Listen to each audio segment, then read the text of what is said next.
আর প্রত্যেকটা বাড়ি প্রত্যেকটা পরিবারের জীবন বদলে দিতে চলেছে, যাদের নিজের কোনো বাড়ি নেই।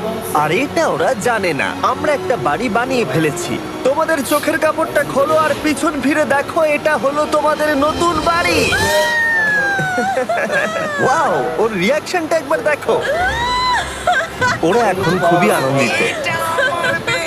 আমার খুব ইচ্ছে ছিল এদের একটা বাঙ্ক বেড হোক। যাক, এই ভিডিওতে প্রত্যেকটা বাড়ি তৈরির সাথে সাথে আমরা চেষ্টা করছি এই সমস্ত পরিবারগুলোকে একটা সুন্দর জীবন দেবার, যাদের বাড়ি নামের কোনো আশ্রয়স্থল নেই। আর আমরা এই ভিডিওতে মিলিয়নেরও বেশি ডলার খরচা করছি এই বাড়িগুলো তৈরি করতে। পরের এই পরিবারটি, যাদের বাড়ির অবস্থা এতটাই খারাপ যে সেটা যে কোনো মুহূর্তে ভেঙে পড়তে পারে। তাহলে তুমি এটা বানিয়েছো? হ্যাঁ। আমরা জানতাম এই পরিবারের একটা ভালো বাড়ির প্রয়োজন, তাই আমরা তাদেরকে ট্রিপে পাঠালাম, যাতে আমরা পর্যাপ্ত সময় পেয়ে যাই আমাদের পার্টনারের সাথে তাদেরকে একটা ব্র্যান্ড নিউ বাড়ি গিফট করতে। এখন তারা এখানে থাকবে, আর আমি ওদের রিয়াকশন দেখার জন্য অপেক্ষা করতে পারছি না। ওহ ওয়াও, তোমরা এখন সামনে যেটা দেখতে পাচ্ছ সেটা হলো তোমাদের নতুন বাড়ি। তোমাদের ট্রিপে পাঠানোর কারণ হলো আমরা চেয়েছিলাম তোমাদের চোখের আড়ালে নতুন বাড়ি তৈরি করে তোমাদেরকে চমকে দিতে। চলো তোমাদের ভেতরটা দেখাই, দেখো কেমন। কিছু নতুন ফার্নিচারের প্রয়োজন, তাই আমরা নতুন বাড়িটাকে সম্পূর্ণ ফার্নিশড করে দিয়েছি। ইলেকট্রিসিটি ছাড়াও তোমাদের জন্য এই বাড়িতে একটা ওয়াটার ট্যাঙ্কও আছে। এখানে তোমার সদ্যজাত সন্তানের জন্য একটা দোলনাও রেখেছি। টায়রা, ওটা তোমার দোলনা। আমরা খুব কষ্টে ছিলাম, তোমরা আমাদের জীবনটা পুরো বদলে দিলে। বাড়ির দলিল। তোমাদের অনেক ধন্যবাদ। দুর্ভাগ্যজনক হলেও এরকম অসুরক্ষিত জীবনযাপন করে আরো অনেকগুলো ফ্যামিলি, এবং কিছু ক্ষেত্রে সেগুলো ঝুঁকিপূর্ণ। করে বৃষ্টি হয়, এখান দিয়ে জল পড়ে, এখান দিয়ে জল পড়ে, এখান তার দিয়ে। সন্তানেরা ভিজে যায় এবং ঘুমোতে পারে না, কিন্তু আজ থেকে সেটা আর কোনোদিনও হবে না। আমি নতুন বাড়ি পেয়েছি। জামাইকার এই সমস্ত ফ্যামিলিগুলোর জন্য। আর 100টা বাড়ি তৈরি না হওয়া পর্যন্ত আমরা থামছি না। কিন্তু দুর্ভাগ্যবশত আমাদের পরের ডেস্টিনেশন হলো একটা নদী, যা প্রতি বছর 100টারও বেশি বাড়ি ধ্বংস করে দেয়। বর্ষাকালে এই নদী প্রতি বছর ভয়ঙ্কর রূপ ধারণ করে, জল বেড়ে যায় এবং দুপাশের বাড়িগুলোকে ভাসিয়ে নিয়ে যায়। তাই এখানে থাকাটা খুবই দুর্ভাগ্যজনক। হ্যাঁ, এটা ঠিক।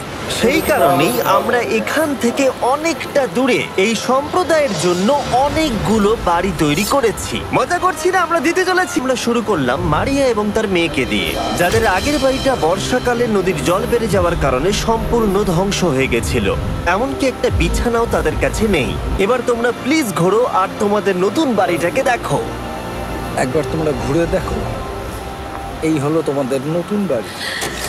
ও মাই গড, ধন্যবাদ ভগবান, তোমাকে অনেক অনেক ধন্যবাদ।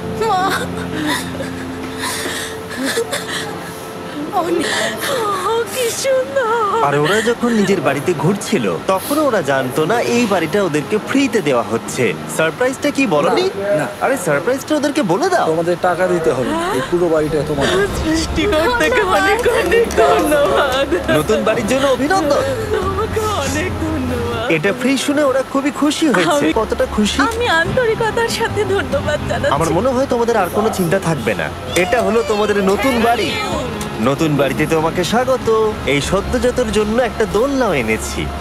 এদেরকে কিডন্যাপ করছি না, আমরা এদেরকে একসাথে এই বাড়িগুলোকে দিতে চলেছি, যা বদলে দেবে তাদের জীবন। সবাই ভালো করে শোনো, চোখের কাপড়গুলোকে খুলে ফেলো আর পিছনে ঘুরে দেখো তোমাদের নতুন বাড়ি। কংগ্রাচুলেশনস! এটা কি সত্যি বিনামূল্যে দিচ্ছ? বাড়িটা দেওয়ার জন্য থ্যাংক ইউ জিমি। আমি নিচে গিয়ে ওদের রিয়াকশন গুলো দেখি। তোমার নতুন বাড়ি কেমন লেগেছে? ভালো, ধন্যবাদ। অভিনন্দন। এবারে কি বলে, কেমন লাগলো? অনেক অনেক অনেক ধন্যবাদ। ধন্যবাদ তোমাকে। হ্যাঁ, ধন্যবাদ। তোমাদের তাহলে পছন্দ? এখন রয়ে শেষ বাড়িটা। নতুন বাড়ি কেমন? আমরা শুধু এই সম্প্রদায়কে বাড়ি দিচ্ছি না, তার সাথে আমরা দিচ্ছি এই বিশাল বড় ফুটবল মাঠটাও। আর সব থেকে ভালো ব্যাপার হলো 100রও বেশি বাচ্চা অপেক্ষা করছে। আমরা তাদেরকে সারপ্রাইজ দেবো। আর যা মজা করো। নতুন ফুটবল মাঠের সাথে আমরা ফুটবল ইকুইপমেন্টসও বাচ্চাদেরকে দিচ্ছি। তোমরা কিন্তু এই নতুন মাঠে খুব মজা করে খেলবে, কিন্তু ফুটবল মাঠটাই ওদের কাছে যথেষ্ট ছিল না, কারণ সমস্ত বাচ্চারা ফেস্টিভ্যালসের ডিমান্ড করতে শুরু করলো। তাই আমরা যথাসম্ভব চেষ্টা করছি তাদেরকে নতুন বাড়ি উপহার দেবার, কিন্তু আমরা এখন অর্ধেক পার করেছি। আর্জেন্টিনার এই ছোট্ট সম্প্রদায়েরও বাড়ির প্রয়োজন রয়েছে, আর আমরা সেখানেও একের পর এক বাড়ি তৈরি করে গেছি যাতে সেখানকার প্রতিটা বাচ্চা একটা সুরক্ষিত জায়গায় বসবাস করে বড় হয়ে উঠতে পারে।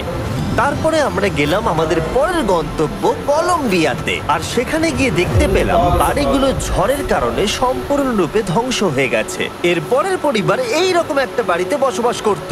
আমরা এই নতুন বাড়িটা ওদেরকে দেব।